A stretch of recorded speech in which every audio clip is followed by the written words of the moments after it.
Okay, so we've got it back in.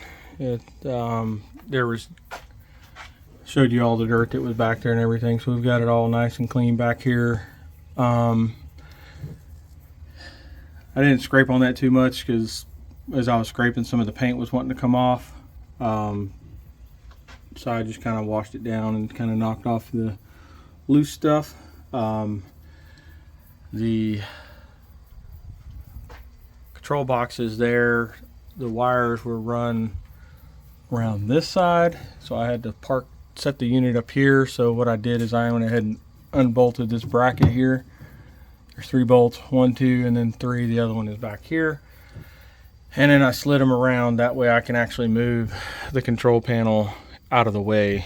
It made it a lot easier for me to work over here. And then I ended up unbolting the hydraulic tank and lifting it and then flushing out underneath it. So we're pretty clean, got all the debris out.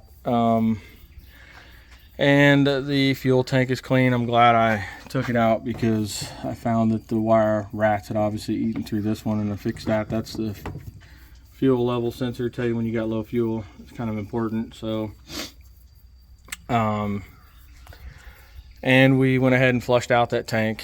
There was a little bit of debris in it, not too much, but something that could definitely lead to problems later. So we went ahead and like I said, so we went ahead and cleaned it. There's your strap on the top, and then it's got 2 bolts down here. So there's one here, and the other one is up in here. These bolt the tray down, and then I loosened this bolt, that bolt, and then there's 2 underneath these little spots right here, and that allowed me to be able to move the hydraulic tank out of the way and lift it. So it was definitely helpful. There was a lot of debris back there, you saw in the earlier video. So yeah, we're gonna fill it up with fuel and get it back together and going and purge them lines one last time, and we should be good with the fuel system. Yeah, then we'll move on to resting the boom up and trying to get to these cylinders so I can get that one behind here, that master cylinder, because it's leaking really bad.